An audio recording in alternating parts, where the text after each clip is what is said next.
ઈસુની જય. સુંદર ઈસુની જય. સુંદર સવારે આપણે પ્રભુના વચન સાંભળવા માટે એકઠા થયા છે. ઈશ્વરે એટલા માટે પ્રભુનો આપણે પુષ્કળ આભાર માનીએ અને આજનો દિવસ શરૂ કરીએ.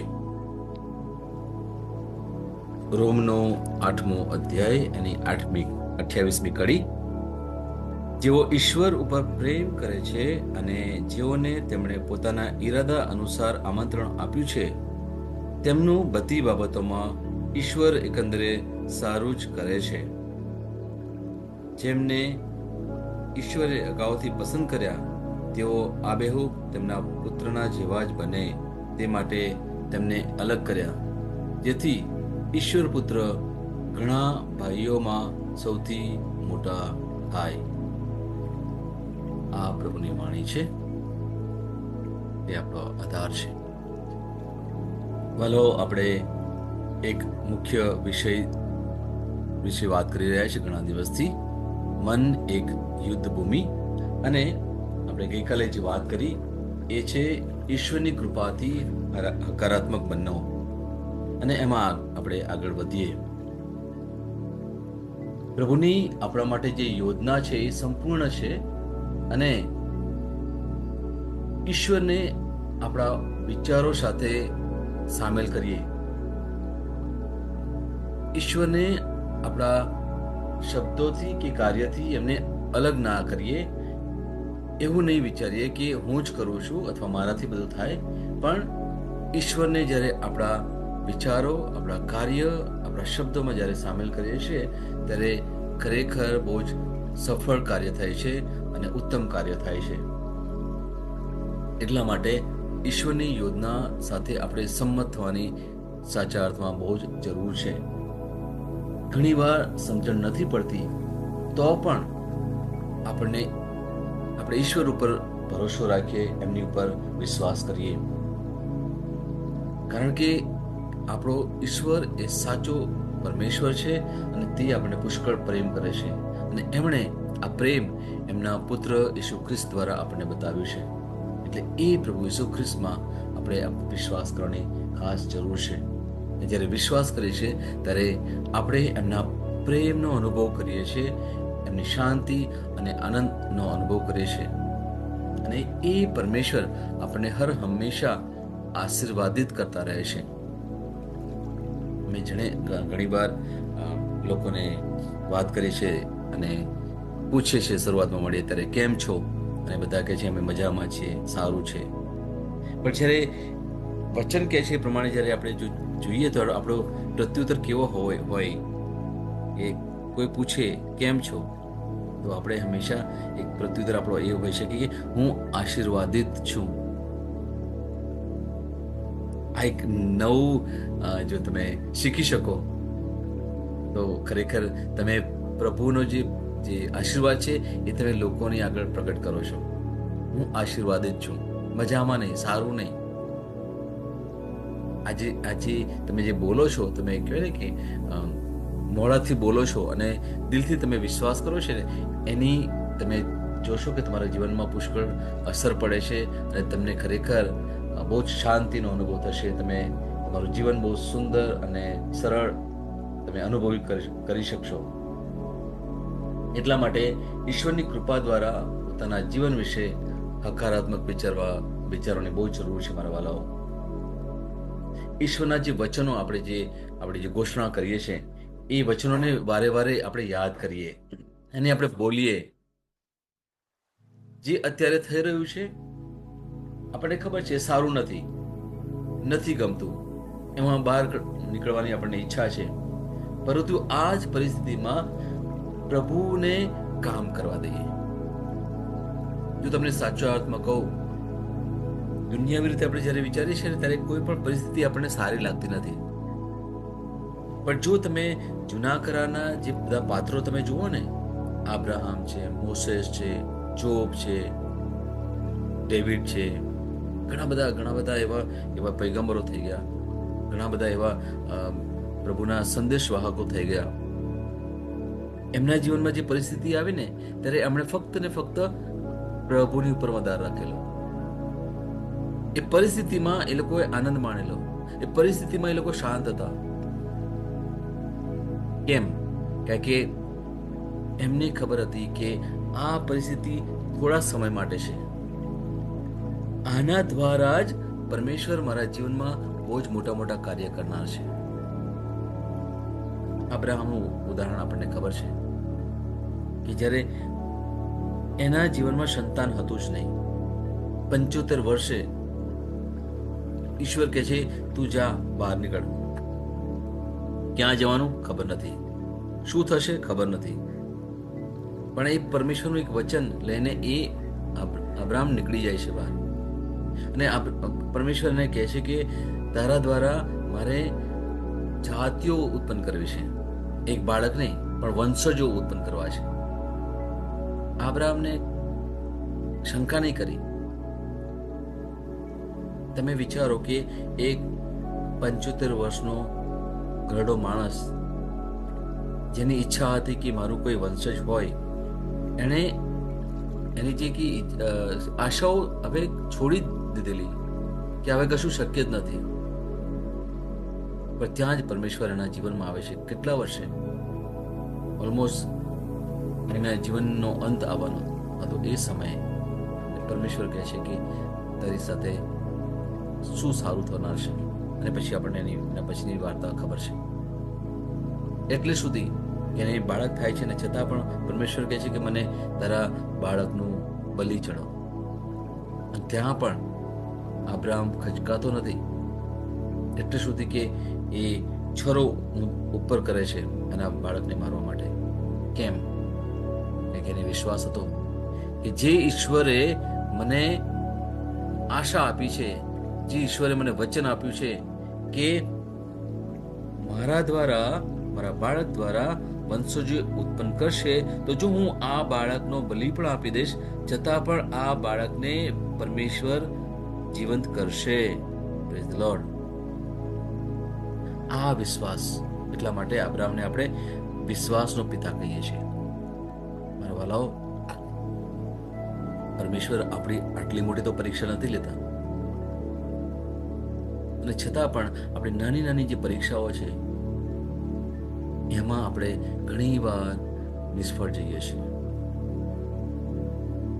મોસેસ આપણને ખબર છે, એ કહે છે મને બોલતા જ નથી આવડતું. તમે શું કહો છો? મને પેલા રાજાની પાસે જઈને ઇઝરાયેલ લોકોને છોડાવવાની વાત કરો છો? મને મારાથી ના થાય. આમોસને પણ ઈશ્વરે કહ્યું હતું, આમોસ ભાગતો હતો. જે પરમેશ્વર કહ્યું કે તારે પેલી પ્રજા પાસે જવાનું છે ને એ લોકોને તું કહે કે પાછા વળો અને પશ્ચાતાપ કરો, અને એ ભાગ્યો ઉલટી દિશામાં. ઘણા બધા એવા પ્રસંગો છે મારા વાલાઓ. ઈશ્વર એકવાર જો તમારા જીવનમાં કંઈક કરવા માટે તૈયાર છે, તમને કહે છે કે હું તારા જીવનમાં ઘણું સારું કરનાર છું, તો એ 100% થશે, થશે ને થશે જ. Praise the lord. આજે નહીં, આજે સમય એવો લાગે છે કે એ બહુ કઠણ છે, નથી શરૂ થતું, મને નથી ગમતું. પણ આપણે ફક્ત શું કરવાનું છે? ફક્ત વિશ્વાસ કરવાનો છે પરમેશ્વરમાં, અને હકારાત્મક વલણથી આપણે જીવવાનું છે. ભલે આ સમય જેવો હોય એવો, પણ આ જ સમયને આપણે અલગ રીતે જોવા માટે પ્રયત્ન કરીએ. દુઃખ થાય છે, તકલીફ થાય છે, નથી સહન થતું, પણ આ જે અનુભવ તમે કરો છો ને એમાં જ આનંદ માણવાની જરૂર છે મારા વાલાઓ. કેમ? કે મારી પાસે પરમેશ્વરની કૃપા છે, મારી પાસે પરમેશ્વર સહાય છે. આજે નહીં તો એક દિવસ તો પરમેશ્વર મને સાચો આનંદ આપનાર છે.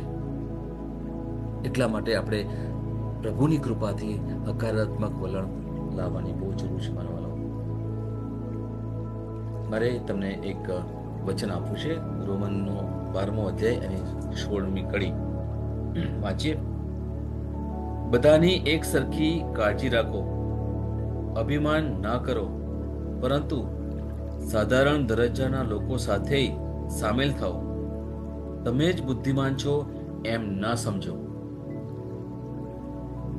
મારે એક પ્રસંગ અહીંયા જણાવવાની જરૂર છે. મારી ઈચ્છા છે આજથી 2017માં અમારી પાસે એક નોર્થ ઇસ્ટની છોકરી અમારી પાસે આવીને મારું ઇન્સ્ટિટ્યૂટનું બોર્ડ વાંચ્યું તો એણે કહ્યું કે મારે ઇંગ્લિશ શીખવું છે. તો અમે તૈયાર થયા અને ઇંગ્લિશ એને શીખવાનું શરૂ કર્યું. અને પછી એને પૂછ્યું કે તું ખ્રિસ્તી છે? તો હા, હું ખ્રિસ્તી છું. તો ચર્ચમાં જાય છે? તો કે ના, અમને ખબર નથી અહીંયા ક્યાં ચર્ચ છે. એટલે કે નોર્થ ઇસ્ટના લોકો એમના દેશમાંથી આપણા આ બાજુ શહેરોમાં આવે નોકરી કરવા માટે. તો અમે કહ્યું કે કશો વાંધો નહીં, તને અંગ્રેજી પણ શીખવાડીશું અને સાથે સાથે બાઇબલના વચનો પણ શીખવાડીશું. તો એ બહુ જ ખુશ થઈ ગઈ.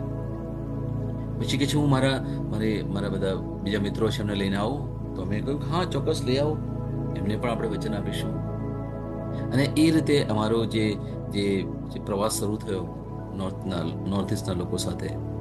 હવે સમય કયો, એ લોકો આખો દિવસ કામ કરતા હોય, એ લોકો ફક્ત રાત્રે 9-10 વાગ્યા પછી એ લોકો થોડા ફ્રી થાય. તો અમે કહ્યું કશું વાંધો નહીં, આપણે રાત્રે તમે મારા સેન્ટર ઉપર આવો બધા, અને પછી આપણે ત્યાં આપણે પ્રભુના ગીતો ગાઈશું, વચન વાંચીશું, અને પછી આપણે એમાં શું કે કંઈ સમજૂતી લઈશું. હવે અમે એ જોયું કે જ્યારે રાત્રે આવે ત્યારે એ લોકો કામથી આવેલા હોય એટલે ભૂખ્યા હોય, અને જો ભૂખ્યા હોય અને અહીંયા ફક્ત વચન લઈને જાય તો પછી રાત્રે 11:30-12 વાગે લોકો ઘરે જાય તો ક્યારે બનાવે, ક્યારે જમે. એટલે અમે પછી નક્કી કર્યું કે આપણે એમને ભોજન પણ આપીએ, અને પછી આપણે એ લોકોને જમી લે પછી આપણે આપણા ફેલોશિપ, એને ફેલોશિપ કહીએ છીએ, આપણે શરૂ કરીએ. હવે પ્રશ્ન ક્યાં આવ્યો કે ધીરે ધીરે અમારો વિરોધ થવા માંડ્યો. વિરોધ ઘરમાં, વિરોધ બહાર. અમારા મિત્રો પણ જે હતા એ લોકો વિચાર કરે કે આ લોકો શું કરી રહ્યા છે, તમારી પાસે પૂરતું છે રાત્રે જવાનું, રાત્રે 12 વાગ્યા સુધી? ઘરમાં બાળકો છે, નાના બાળકો છે, એમની સંભાળ રાખવાની. ભોજન તમે બનાવો છો, અને કોના માટે તમે બનાવો છો? તમને શું મળશે? આવા બધા ઘણા બધા વિરોધ અમારી સામે, આવા પડકારો અમારી સામે આવ્યા. આ પડકારોમાં અમે ફક્ત ઈશ્વરને પ્રાર્થના કરી કે ઈશ્વર, તમે શું કહેવા માંગો છો? જો તમે ઈચ્છતા હોય કે અમે આ કાર્યમાં આગળ વધીએ તો તમે અમને સહાય કરો. તકલીફ છે, વિરોધ છે, પણ એ વિરોધનો તો લોકોનો તો અમે સામનો કરી શકીએ, પણ અંદર જે અમુક વાર જે ગડમથલો થઈ રહી છે એમાં તમે અમને સહાય કરો. અને ભલાઓ તમને સાચું કહું, એ 2017 અને આ 2026 અત્યારે પુષ્કળ નોર્થ ઇસ્ટના બાળકો અમારા ગ્રુપમાં જોડેલા છે. અને હવે અમે મોટા પાયા ઉપર ફેલોશિપ કરીએ છીએ, અમે પ્રાર્થના સભા કરીએ છીએ. ઘણા લોકો આવે છે, ઘણા આવે છે ને જાય છે. એ લોકો પછી એમના ઘરે પણ બોલાવતા થયા. અમે રાત્રે એમના ઘરે જઈએ. ધીરે ધીરે એમના જે કંઈ પ્રશ્નો છે એમાં એ લોકો એમને કહ્યું કે તમે અમને સહાય કરો. ઘણીવાર માર્ગદર્શન માગે.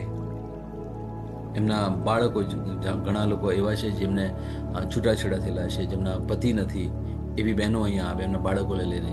એમને ખબર નથી બાળકોનું શું કરવું, તો એ લોકોને સ્કૂલમાં પણ અમે એડમિશન અપાવડાવ્યું. જે મોટા બાળકો છે કે હવે એમને આગળ ભણવું છે, કોલેજ કરવી છે, તો એમાં કોલેજમાં પણ અમે એ લોકોને હેલ્પ કરી.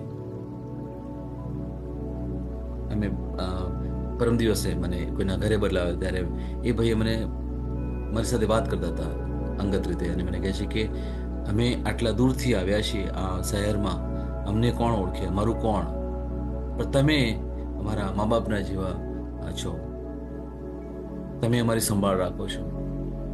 મેં તરત કહ્યું અમે તો તમારી સંભાળ કેવી રીતે રાખીએ છીએ કે પરમેશ્વર તમારી સંભાળ રાખે છે. પરમેશ્વર અમને નિમિત્ત બનાવે છે તમારા માટે. અને ગમે ત્યારે તમે એમને ફોન કરો, ગમે ત્યારે તમે એમને બોલાવો, અમે તરત જ દોડીએ. એટલે અમારે દોડવાનું હોય મોટે ભાગે રાત્રે દોડવાનું હોય, દિવસે તો બધા બિઝી હોય. તો ઘણીવાર એવો પણ સમય આવે છે જ્યારે ઘણીવાર રાત્રે 2:30 વાગ્યે અમને ફોન આવે છે કંઈક એવું થઈ ગયું એમના સાથે, અમે દોડીએ છીએ. એમના કોઈ મુશ્કેલીનો પ્રસંગ એટલે અમુક વાર એક બે એવા મૃત્યુ પણ થયા. અમુક લોકો એક બે લોકોએ સુસાઇડ પણ કર્યું, આત્મહત્યા પણ કરી. એ સમયે પણ અમે જઈને એમને સહારો આપ્યો. વાલાઓ, મારે કેમ આ કહેવું પડે છે કે ઈશ્વરની યોજના છે ને બહુ જ ઉત્તમ છે. આગળ અમને ખબર છે કે આ જે એક આદિવાસી લોકો છે, નોર્થ ઇસ્ટ આવેલા છે, એમના માટે પણ પ્રભુએ આ શહેરમાં એક મોટી યોજના ઘડેલી છે. કારણ કે આ બધા ખ્રિસ્તી લોકો છે. પ્રભુ એમને પ્રેમ કરે છે, એ પ્રભુ ઈસુમાં માને છે. એમને એટલું બધું જ્ઞાન નથી જેટલું કદાચ આપણને જ્ઞાન હોય. જેટલા આપણે સક્ષમ જીવન જીવીએ છીએ, આપણી પાસે ઘર છે, આપણી પાસે ગાડી છે, આપણી પાસે પૈસા છે, આપણી પાસે સારું છે, બધું ઘણું બધું સારું છે. પણ આ જે લોકો છે એ કેવી જગ્યાએ રહે છે, મારે એટલા ઊંડાણમાં તમને વાત નથી કરવી. કેવા પ્રશ્નો એ લોકોના જીવનમાં છે, કેવી હાડમારીઓ લોકો વેઠી રહ્યા છે, કદાચ આપણે એ કલ્પી ના પણ શકીએ. અને ખાસ કરીને જે બહેનો છે એમની સાથે ઘણું બધું અઘટિત ઘટનાઓ ઘટે છે. ત્યારે મારે તમને કહેવું છે વલાઓ, આવા લોકો માટે જો તમને જો પરમેશ્વર પ્રેરણા આપે તો તમે કંઈક કરો. તમારા જીવનમાં પ્રશ્ન છે ચોક્કસ, પણ આ પ્રશ્નમાં આપણે રહેવાનું નથી. મુશ્કેલીઓ છે પણ પ્રશ્નમાં રહેવાનું નથી. આનાથી પણ વિપરીત ઘણા લોકો એવા છે બહાર જે લોકો ઘણું બધું સહન કરી રહ્યા છે. એક સિમ્પલ દાખલો છે. તમારી પાસે ઘર છે, તમે રાત્રે સારી રીતે સૂઈ ગયા. ઘણા એવા લોકો છે રાત્રે એ લોકો સૂઈ નહીં શક્યા. ગઈકાલે વરસાદ પડ્યો, તમને ખબર હોય. ઘણા લોકોને વરસાદના સમયમાં ક્યાં જવું એમને ખબર નથી, ક્યાં આશરો લેવો ખબર નથી. ઘણું બધું છે મારા વાલાઓ, ઘણું બધું જેવું છે. આપણા જીવનમાં જે પ્રશ્નો છે એ પ્રશ્નો સાચા અર્થમાં કહું તો ઘણા નાના પ્રશ્નો છે. પુષ્કળ લોકો ઘણું બધું સહન કરી રહ્યા છે. એમના માટે આપણે કંઈ વિચારીએ, એમના માટે કંઈક કરી શકીએ. જ્યારે એવું કંઈક કરીએ છીએ ને ત્યારે ઓટોમેટિક તમે જોશો કે પરમેશ્વર તમારા પ્રશ્નમાં સહાય કરે છે, તમને એ પ્રશ્નોમાંથી બહાર લાવે છે. કેમ? કારણ કે તમે જે અદનામાં અદના, જે એકદમ નીચામાં નીચા લોકો માટે કે જે કંઈ કર્યું ને, પરમેશ્વર કહે છે કે તમે મારા માટે કર્યું. જો તમે મારા માટે કર્યું તો હું તમારા જીવનમાં તમને સહાય કરીશ. Praise the lord. અને આ આપણે ખાસ સમજવાની જરૂર છે મારા વાલાઓ. આવો આપણે પરમેશ્વરની જે ઈચ્છા છે એમની સાથે સંમત થઈએ. પરમેશ્વર મારા જીવનમાં શું કરવા માંગે છે? કઠિન છે, કશો વાંધો નહીં, પણ હું પરમેશ્વરની ઈચ્છાની મુજબ મારું ભવિષ્ય બનાવીશ. પરમેશ્વરને આજે હું મારા જે પ્રશ્નો છે એમની આગળ લઈ જાઉં. મારી જે કંઈ ઈચ્છાઓ છે પ્રભુની આગળ રજૂ કરું, એમની સહાય માંગું. જે વચનો છે હું રોજ વચનો વાંચું, હું સમય ગાળું પ્રભુમાં. કારણ કે પ્રભુમાં સમય ગાળવાની બહુ જરૂર છે મારા વાલાઓ. ખાલી ફક્ત સવારનો થોડો સમય નહીં કે રાત્રિનો થોડો સમય નહીં, પણ જેટલો સમય જો શક્ય હોય એટલો સમય આપણે પ્રભુમાં ગાળીએ. મેં તમને પહેલા પણ કહ્યું હતું કે પ્રભુને પ્રાર્થના કરવા માટે કોઈ યોગ્ય સમય નથી. તમે કામ કરતા કરતા પ્રભુની સાથે તમે રહી શકો, પ્રભુની સાથે વાર્તાલાપ કરી શકો, તમે ચાલતા ચાલતા પ્રભુની સાથે વાર્તાલાપ કરી શકો. કેટલો સમય તમે ગાળો છો, એ જ પ્રમાણે આપણા જીવનમાં સારું પરિણામ આવી શકે મારા વાલાઓ. આવો આપણે પરમેશ્વરની વચનની ઘોષણા કરતા પહેલા આપણે પરમેશ્વરને માંગીએ કે પરમેશ્વર તમે મારા સહાયક બનો, તમે મારા જીવનમાં કાર્ય કરો.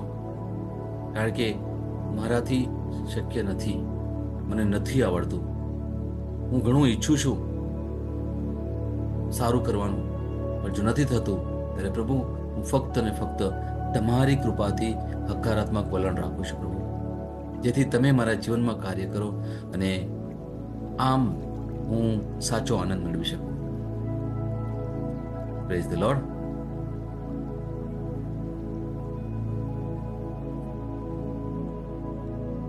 આવો આપણે વચનની ઘોષણા કરીએ. તમે એ રીતે બોલો કે અર્થપૂર્ણ રહે. બીજો દિવસ, વિશ્વાસ ઘોષણા. હું જાહેર કરું છું કે હું પ્રભુની વફાદારીનો અનુભવ કરું છું. મને ચિંતા નથી, મને શંકા નથી. હું તેમનામાં મારો વિશ્વાસ રાખું છું, એ જાણીને કે પ્રભુ મને નિષ્ફળ કરતા નથી. ઈશ્વરે મારા હૃદયમાં મૂકેલા દરેક વચનને હું જન્મ આપું છું, અને ઈશ્વરે મને બનવા માટે સર્જ્યો છે તે બધું હું છું. આ મારી ઘોષણા છે. દૈવી સ્વાસ્થ્ય કબૂલાત. મારો પ્રભુમાં જન્મ થયો છે. હું તેમનો જ છું અને મારું મૂળ તેમનામાંથી છે. તેથી હું ઈસુના લોહી દ્વારા અને મારા મુખના શબ્દ દ્વારા દુનિયા પર કાબુ મેળવું છું.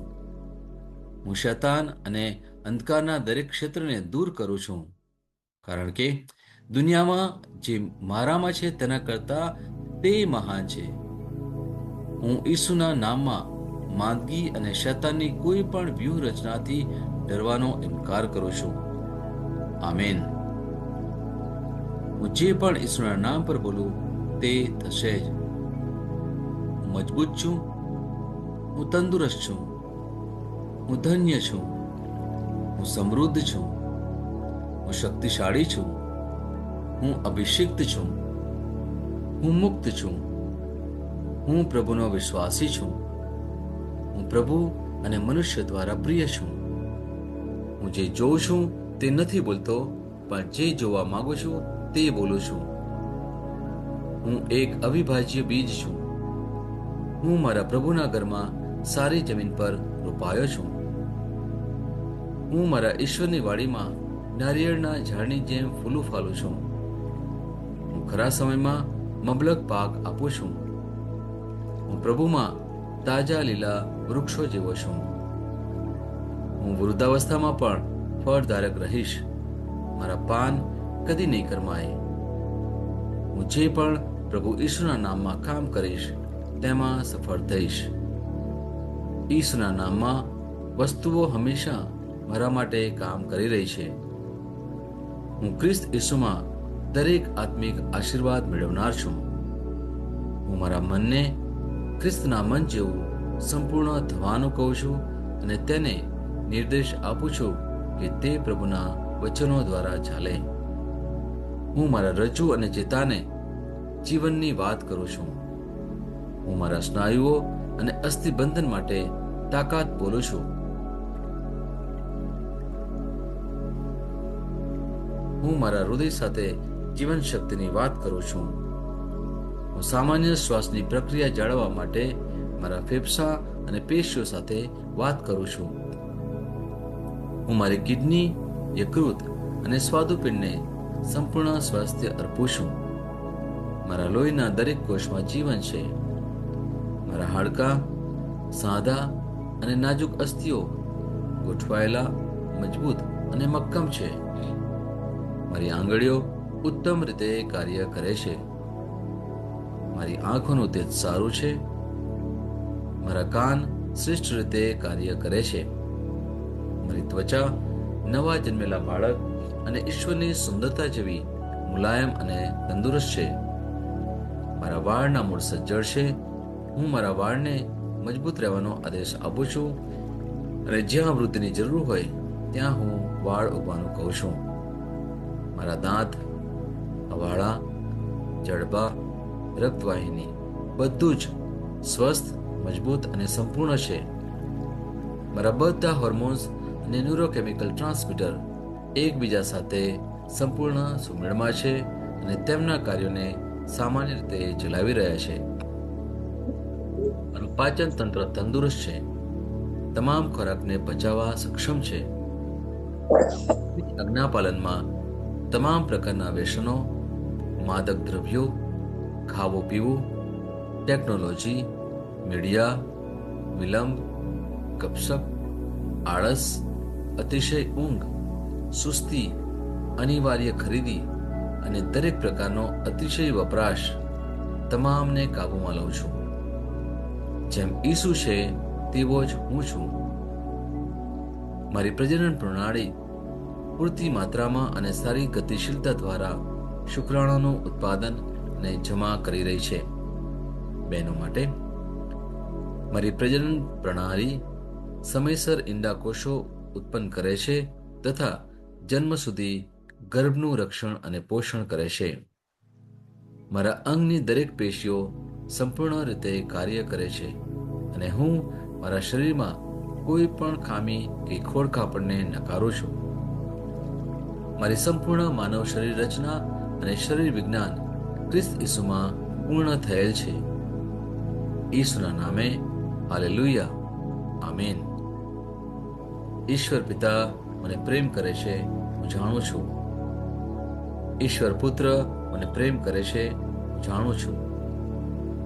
ઈશ્વર આત્મા મને પ્રેમ કરે છે, હું જાણું છું. ઈસુની જય. ઈસુની જય. Hallelujah, hallelujah, hallelujah, hallelujah. Hallelujah, mama, mama, Hallelujah, hallelujah, hallelujah. hallelujah, hallelujah. Osha, Hallelujah. hallelujah, mama, mama, hallelujah. Kerema, hallelujah, hallelujah, mama, mama, hallelujah. Hallelujah. Osha, hallelujah, mama, mama, hallelujah. Kerema, hallelujah. Shema, mama, mama, hallelujah. Hallelujah, oh, hallelujah. Mama, mama, Ora bala bakina Ola bakara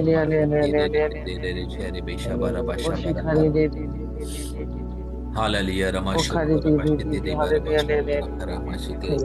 Ola la la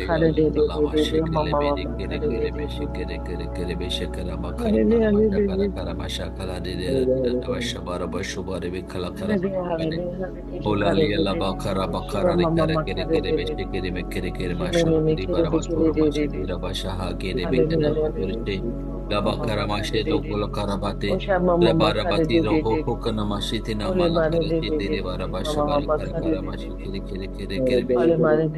Labara Karamasakala Barabasha Meshikiri Labarabashara Dira Bashara Karamachala Ola Lia Labakaramashi Kirishi Karamashi Laharita Shukari Mikara Matera Karamashi, Olalia, Mahakela Karamasha,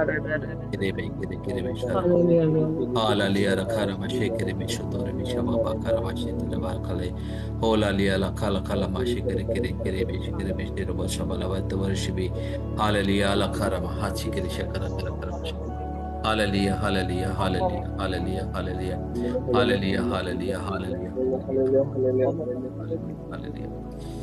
Thank you, Jesus. Praise the Lord. Jesus, thank you.